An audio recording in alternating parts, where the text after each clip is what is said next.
Hello. I'm Layman Pascal, and I'm here with Rachel Hayden. This fall, we are offering a 6-week course called Sex, Death, and the Occult. So, already, if you like those words, it's going to be great. This is a larger and deeper dive into the occult coded versions of wisdom and existential development than we've done before. The whole 6 weeks of Saturdays from October 5th to November 9th, with the Halloween Harvest and Spirits Festival in the middle, is one continuous spell or collective magical working that we'll all participate in and co-generate. A 6-step invocation that is both altruistic as a form of service to the ideals of the liminal and regenerative culture, but also deeply personal. It's for you, for your growth, for your health, for your wealth, for whatever real visceral desires you have that could use help and manifestation. Each session will be a step in a shared ritual, but it will also be a curriculum with an exploration of classical elements of occultism and esoteric history, readings, contemplations of emerging and evolving frontiers of the occult discourse, all the kind of stuff I explore under the name Zajic. And each session will also involve skill building practices to enliven the will and edify what I tend to call the magical body, a part of you that operates in the imaginal, subtle, energetic, and unknown in betweens of reality. One way to think about magic is as transontological, a science of the in betweens, or the art of the interfaces between types of reality. How does a subjective thing become objective? How does something solid become marked in the imaginal and then return to the solid again transformed? How do collective thought forms enter individuals? How do the energies of the biosphere show up within the technosocial? How do patterns and intentions from one level of the stack create changes at other levels? These transontological questions point us toward a whole world of phenomenon that exist for us under the symbol of the word trans. Transformation, transition, transpersonal, transrational, transsexual, transgender. These all have something in common, some deep shamanic reality of the metamorphosis of energies and intentions and forms between domains. And this kind of contemplation will underlie the specific investigations into sex and death and other emerging energizing realities and limit conditions which are essential to magic and the evolving occult discourse. And that's part of why Rachel is here, as an experiencer and thinker who combines what we might call esoteric, liminal, and queer sensibilities. Hi, Rachel. Hey, Layman. I'm very glad to be here. What are you either looking forward to about this course or excited about in terms of these ideas? Yeah. Um, when it comes to sex, what's really on my mind is the power that it holds for transformation, of course, but transformation in more of like a tribopoetic sense because it's done with others. It's deep inside us and it's through every level of our being. It reflects through life as an electromagnetic kind of impulse, force, experience, current in everyday social life.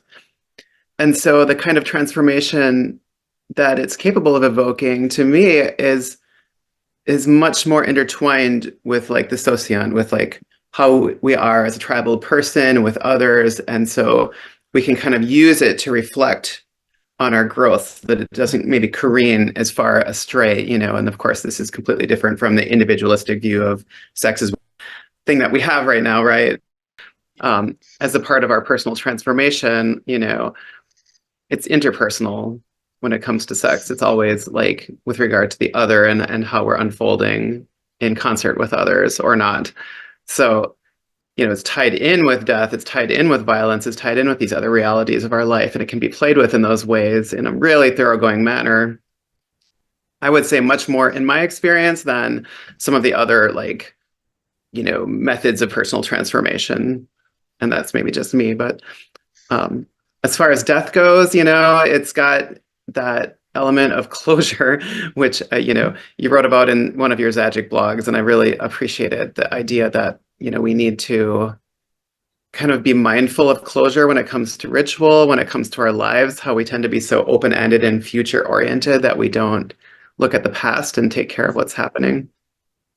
Death also, because of its brutal finality, it puts you in league with life. If you're really tuning in and apprehending the existential reality of death and what it means, for the endpoint to your life, you really have no choice but to kind of align with life, to say like, okay, fine, like what I am is going to end, what I am is finite, what other people are, the people I love, they're finite too. Any project I'm involved in, all of it is finite, right? Um, so kind of tuning us to life and orientation toward the whole of life itself rather than to ourselves.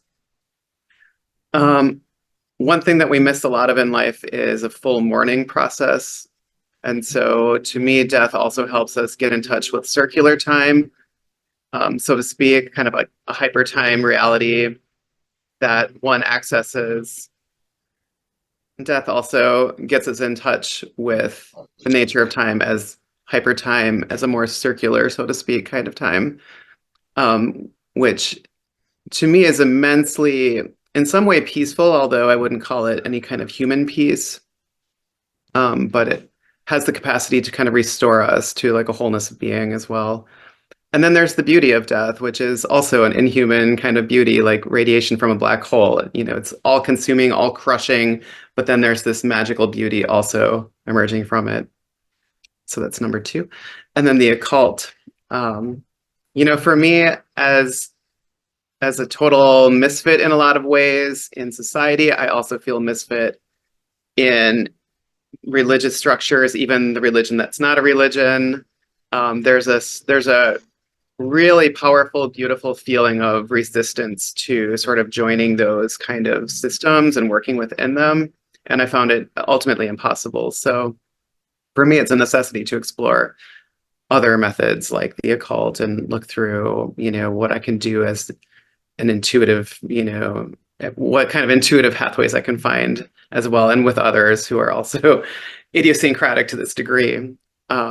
And since we're in this time between worlds, of course, I think the occult is particularly suited to help us navigate through the murkiness of this era, maybe point us toward religions eventually, or, help guide the formation of new religions, syntheism, for instance. And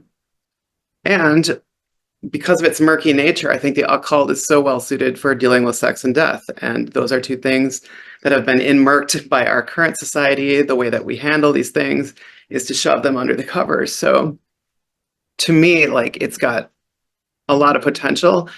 And my own experiences in the occult have been very much like self-created, my own, idiosyncratic rituals, imaginal experiments, things like that. And often relationally with others. So I'm excited to dive more into like some of the more structured or more of the different strands of occult mysticism that lie out there. So that's There's my so experience. many, yeah, there's a lot of great stuff in there that I want to pick up on. I think, first of all, I love the strong syntheist flavor you're bringing into all of this because I think that's one of the frontiers in terms of occult discourse under the heading I want to call Zajic is how do we get those kinds of new leading edge philosophical and technologically informed ideas to cross fertilize with things that have been traditionally magical and occult. I really liked your notion of how death makes you become more in league with life, and that makes the death life pair a little bit more like the feminine masculine pair, and it brings the concepts of death and sex close together. I think there's a death is really important for a lot of reasons. One is, yes, it situates you in life. It gives you the boundary of the magical space that is your life. There's also something about magical thinking can get a bad name because it seems like a completely unbounded, unlimited, fully indulgent form of thinking that's disconnected from reality. But the enfolding of death makes magical thinking more realistic, right? It gives it a solidity like the real world that you have to deal with.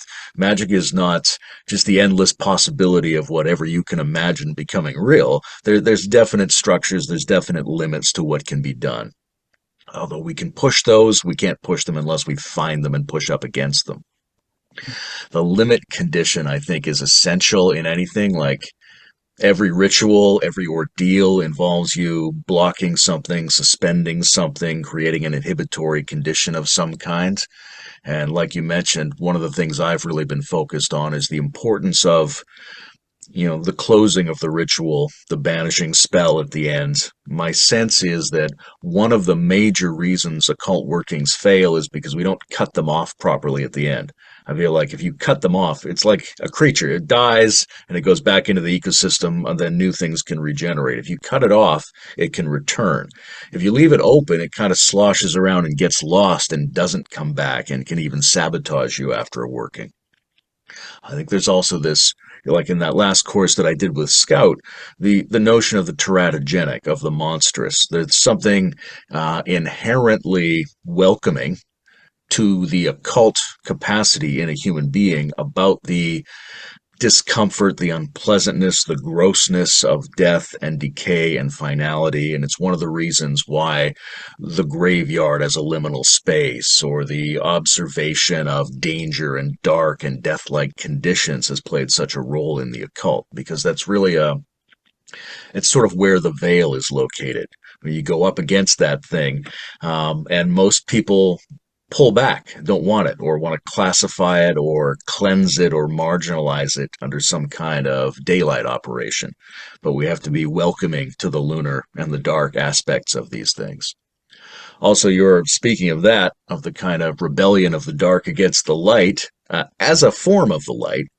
It is really important to imagine when we're setting up new wisdom cultures, there are going to be a lot of people that are just instinctively in rebellion against even the best things, their favorite things, the new philosophies, the new wisdom, and there needs to be a form of the new wisdom communities and the new developmental communities that's ready to catch and affirm people who like all this stuff but also want to rebel against it. All that to me is under the death heading. The sex thing is really interesting because, metaphorically speaking, regenerative energy in the body can remake the body, can make new life, but can also make new realities. There's a classic mental connection, at least, between the energy that does all of these kind of productions of novelty and new form. And the polarization is so intriguing, right? That we can, when we think of, and this occurs within the village, within the sociant. I think you're right to point to the collective as the place where magical thinking needs to evolve into, because it has been so concentrated. Our sexual desires and anxieties are so personal. They make us feel often isolated. But those workings archaically were very often at least quasi-collective. And the roles of masculine and feminine exist in a transpersonal sense. They have to be played out between people, played out on the stage of the imaginal subconscious of groups.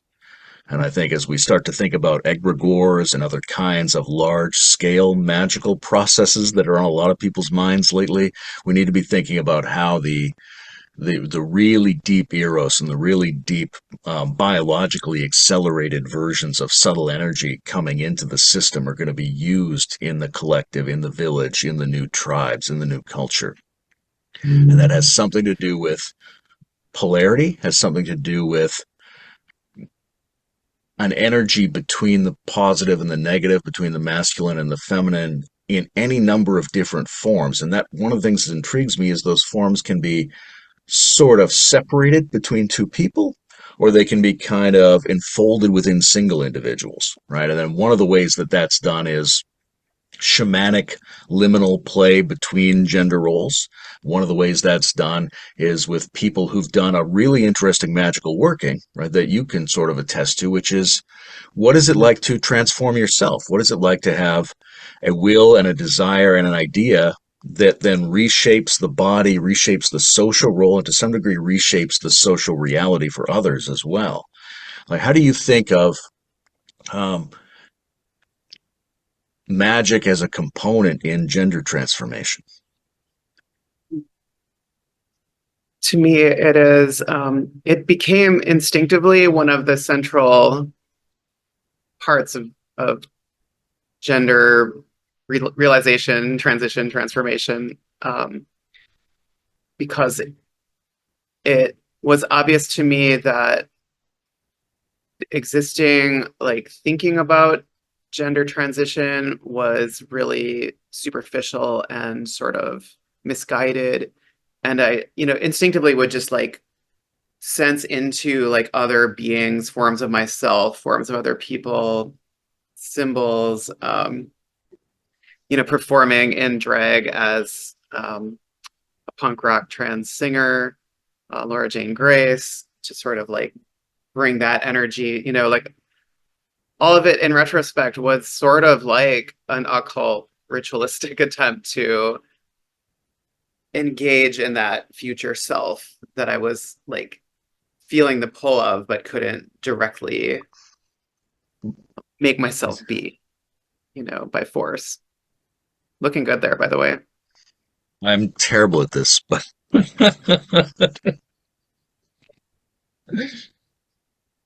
think I exaggerated the masculinity of my eyebrows. And part of that, transition was to say, okay, we also can't neglect who we were before transition, right? We can't like just dispense with everything masculine and say like, oh, this is all wrong, to have that kind of like misguided cartoonish attempt to become like a more authentic you, it would totally undo that whole process. So part of it had to be like playing with this imagery of like twin moons, the tides like flowing between twin moons and things like that to really um, try to stabilize, I guess, within that flux, like to have a sense of like, okay, this machinery can like move us forward. And when we get to the end, we're going to be a more real person, not a less real person than when we started. Yeah, I think that's one of the things that's radical and interesting about magical approaches is this notion that reality can be changed and become more real. And there's a robustness, there's a kind of anti-fragility and optimism in that view, as opposed to what I view as a kind of fragile notion that reality exists in the past and in the inherited and in the given. There's some truth to that, but there's a certain kind of backwards look involved in a lot of the more mainstream approaches to wisdom and existential development. And the magical approaches inherently look forward because it's about some kind of change. And the idea is that that change, like you say, is it's going to meet or exceed the standard of reality. It's not a change designed to fall below the standard of reality, which we inherit from the past. That's a beautiful thing about it. I'm curious in terms of like one way to look at change is to look at the beginning condition and the end condition, right? We had the inception and the realization, but there's also an in between space. Mm-hmm. And what is your sense? What have you learned about how reality operates and how in between spaces operate from being a person in a journey of transformation? Mm. Oh my gosh, deep question. Yeah, and that's really like where the rubber hits the road, right? And the really interesting spot. And for me, the just like the sheer transjectivity of reality was highlighted because like I knew that the mystery of who I was going to be was unknown to me, and it would be, as LA Paul talks about, it's not only unknown to me now, but the person that I will be different. So my past will be unknown to that person, right? So there's just this like really paradoxical state when you're looking from a very sheer logic viewpoint. And so instead of going with that, you have to really just dive in. And that's part of like the magic of it is like that reality operates when you fully immerse yourself in it. And this can only happen that way.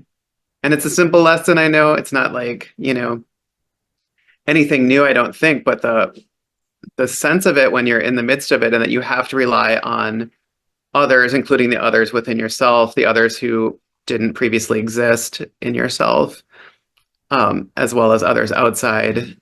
And you have to pull on a lot more of your own instinct as well as your reflection on your sensory world to develop yourself in that way, to be developed in that way.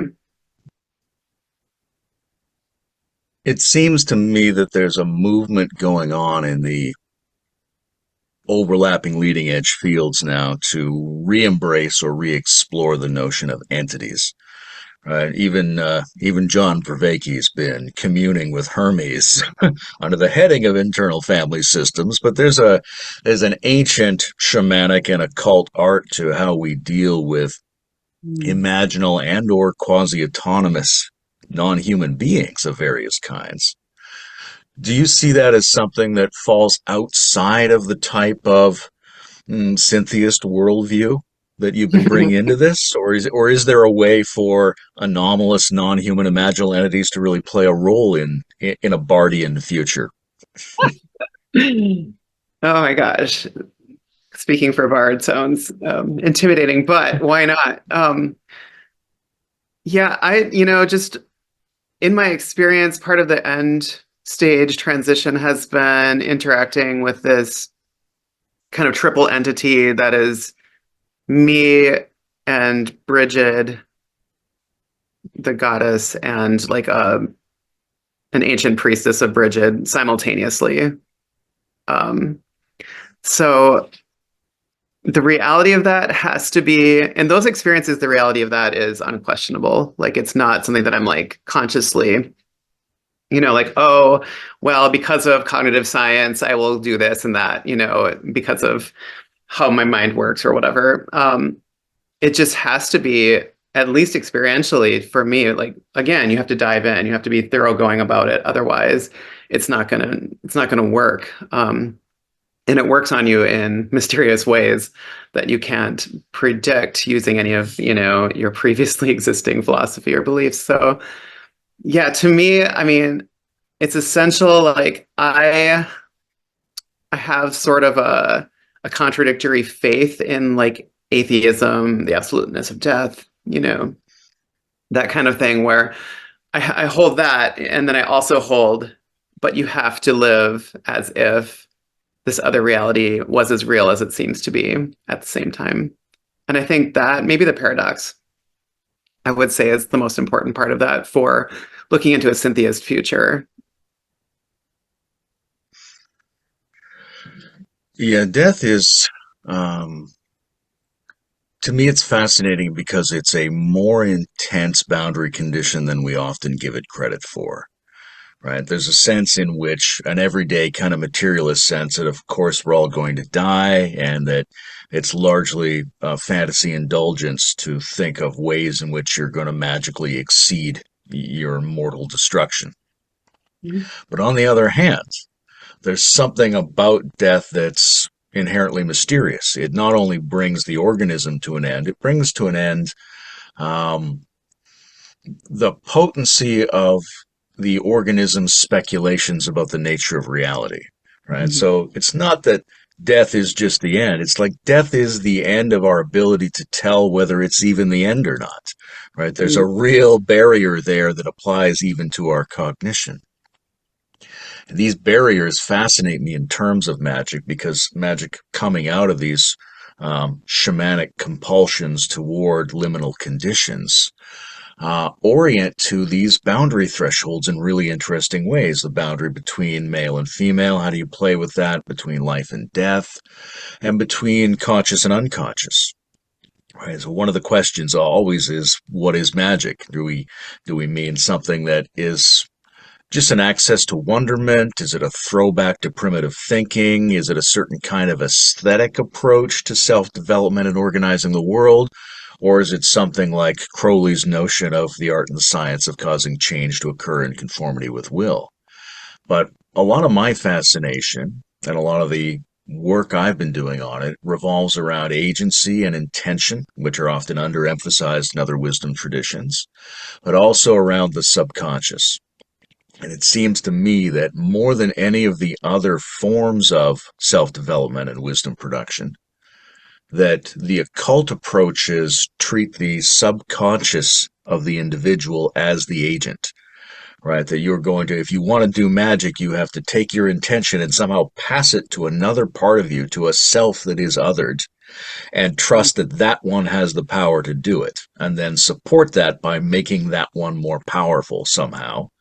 And how do you get to that edge? How do you communicate desire? How do you communicate intention? How do you communicate need to a part of you that we suppose might be more capable, or at least capable as an agent through different kinds of patterns than the consciousness is capable of acting through?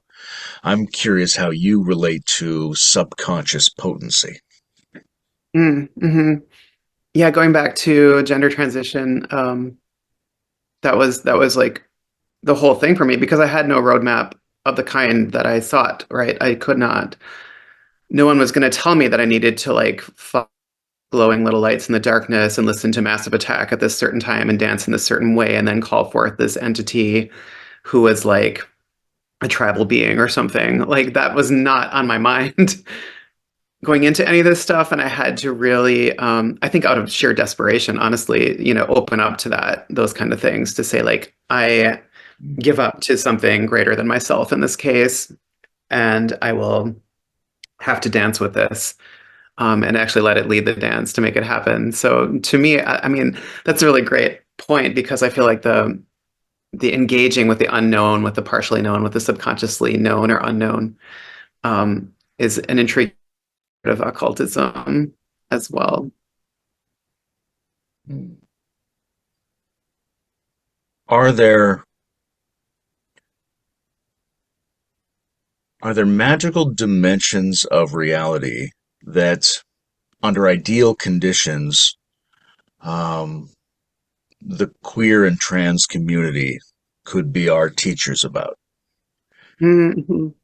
That is Maybe my not all. There's different reasons to be in those communities, but yes. anciently those communities are closely aligned with the magical and the shamanic more so than they are with the mainstream.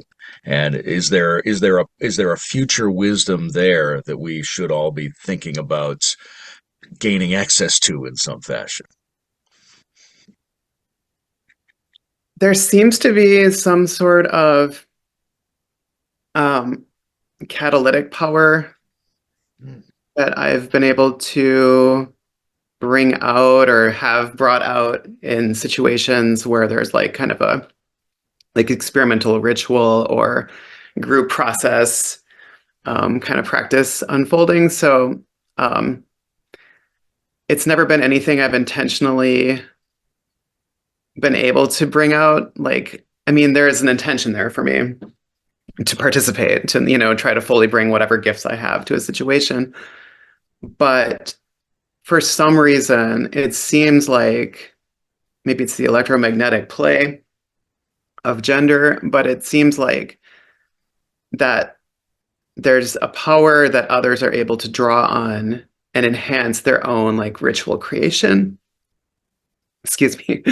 Their ritual creation and their sense of what's possible, enhance like the kind of the amount of coincidences that happen in a situation.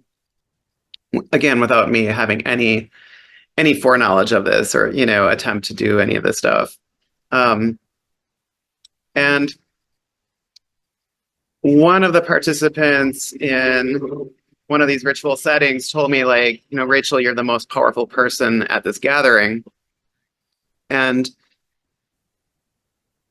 on a personal level, it makes no sense to me, but I feel like there is a power there that is for others, that queer people are inherently, even more than other people in some way, for other people. Like we're there as like an add-on to the human species, And so we're like an accessory. Like a nice little purse with that wig would be great.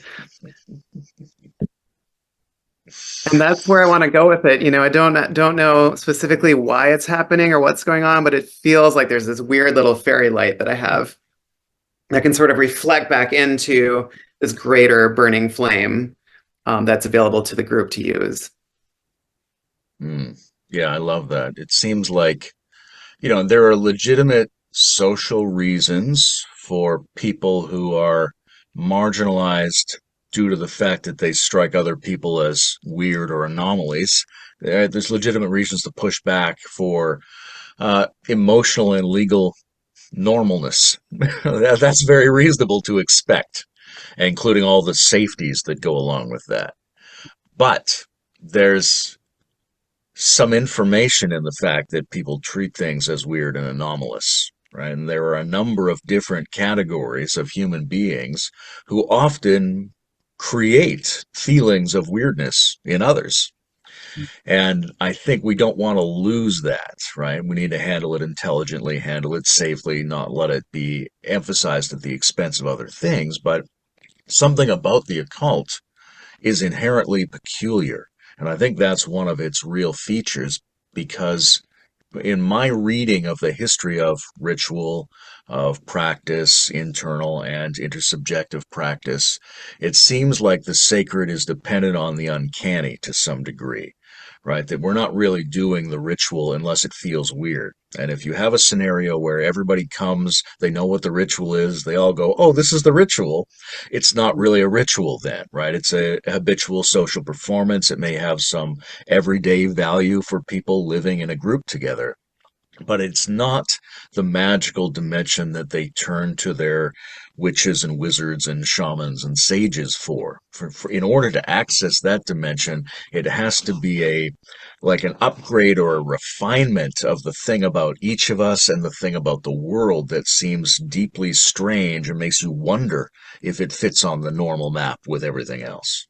Mm-hmm. That's great, and it's like always been the queer people, well, certain strands or breeds of queer people who, bring like the magic, the glamour, the glimmer, right? Like that's been a classic thing for us. And I feel like that points to where we would fit into an occult ritual setting. I've, one of the things that you want to do in an occult course. Well, I mean, there's several things you want to do. You want to take people on a participatory pilgrimage. You want to have them do ritual and be better at magic and have their magic body be stronger and have them have a deeper and richer understanding of what the occult is and occult history and what it could be. That's all true. But it's also about recognition of people, that the people who are interested, who feel that thing in themselves, being acknowledged, being seen, finding peers, um, sort of mutually stabilizing as a normal function of the tribe, and that future tribopoesis is not really going to happen unless we can stabilize all the different sub roles within the tribe. And when you hear stories about, a community burning its witches or something a few hundred years ago, I mean, I can hardly comprehend that. Why would you burn your own witches? Don't you need your witches? Right? But that kind of thinking has to return in order for us to start building up new sociont-like formations that can be the generative cells of a wise planetary civilization under biodigital conditions. Mm, just making me dance. It's great. Mm-hmm. And the other thing, I really actually very strongly appreciated you bringing so much of the sociant and tribal poesis in at the beginning because sex magic in particular, right? And we'll go into this in the course a little bit, but sex magic has been very much either solitary or, two people forming some kind of ritual amphitheater. And there are a lot of interesting dynamics whereby the arousal of those energies, whether we think of it neuropsychologically or we think about it as some more cosmic astral imaginal phenomenon, it's really very localized, right? And so we're not necessarily suggesting, orgies or mass group sexual things like that, but we are suggesting that these energies and these workings have a role in the greater body, not just in the lives and desires of individuals. But those have to be aligned somehow in order to get the occult engine of the transformation of humanity and individual lives kind of going at full speed. Yeah, perfect. That's kind of like, I mean, related to the experience I had with transition, and then going through all that inner work or inner process, and then going out into society and being experienced differently by others on a like energetic level, I would say, so to speak, and just feeling how that has shifted everything and how that continues to change who I am, right? And so, and then more basically, my experience of sex has also done the same. It's shifted to a different like type of after effect where, I can go into the world and have different kinds of shifts happen, which then reflect in various dimensions of life. Like, people will respond differently and I'll respond to them differently in turn. So there's so many reverberations that can happen on so many different levels. We talked in email a little bit about different qualities of intention that lead to transformation, right? If we take this sort of thalamic definition of magic as the art of causing changes, um, that's something that people can simply practice. Like how do I really cause change in the world? What is it like for me to cause change? Where does a change begin? As a feeling, as an impulse, as an experience of myself or an experience of the world? How do I carry that through? How do I stand for that? What is it like to see the change occur? Is there anything I have to do after that once the change has occurred? There's all these sorts of things. And I often talk with the uh, privilege of being a white, cisgendered, heteronormative person like myself, of whim, right? Of whim fulfillment as a kind of intention building practice where you can isolate intention as a kind of muscle to work on by separating it from habit and need, right? So that if Mhm. everyone in your family requires you to go to work at the slaughterhouse because their survival depends on that. It's not a huge act of intention for you to go to work at the slaughterhouse, right? There's a number of drivers outside of your intention.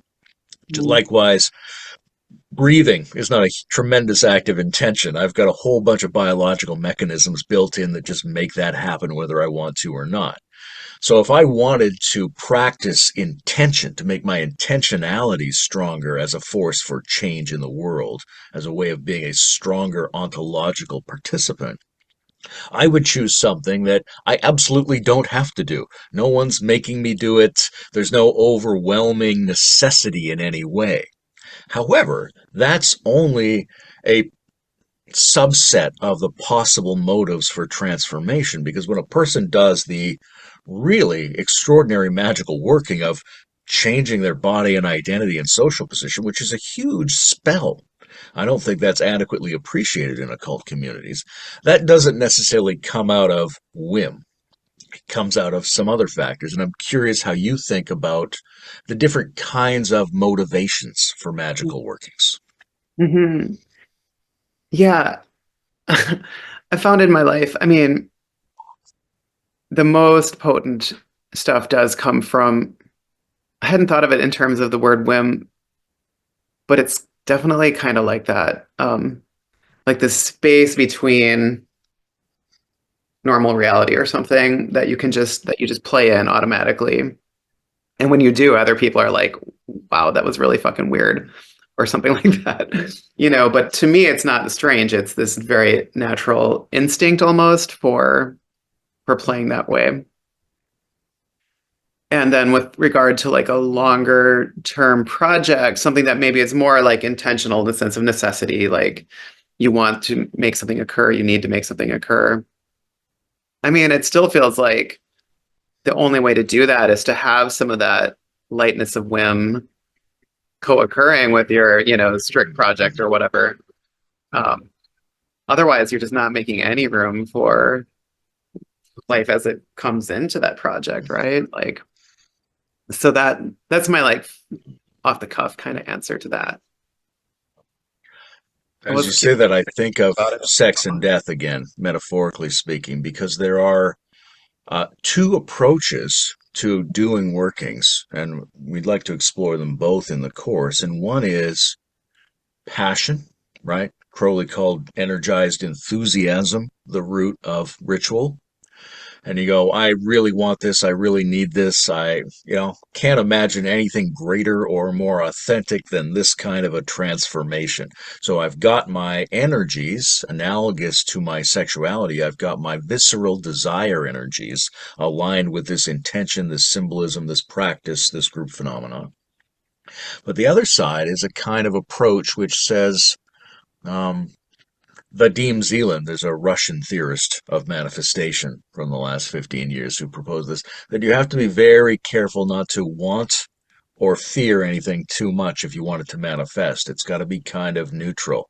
It's got to like be able to get through the keyhole. It's got to, you have to not be too into it in order for it to manifest. It has a certain kind of ease, a certain kind of real subtlety to it, which is a little bit death-like. It's like you have to neutralize your own desire in order to pass it on to reality in a certain way. And surrender of the lust of results, so to speak, is often an element of that. So it's very interesting to think that both a sex-like passion and a death-like neutrality are two of the basic ways that human beings have figured out to try to cause change to reality. Mm. Yeah. Yeah.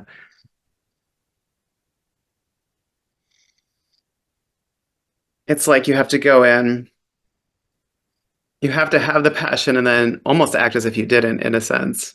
And that's where that excess overflow of energy can like vibrate and cause like all of this nonlinear, mysterious change to occur that really fertilizes the process and nourishes it. That makes sense to me. There's a lot of experiential knowledge and theory knowledge that we're bringing into this course, but it's also, I think, a very open discussion, right? That yes, there's a lot we inherit, and yes, there's a lot we should still inherit that we haven't realized that our ancestors passed down to us. But there's also new frontiers for magic in a new world.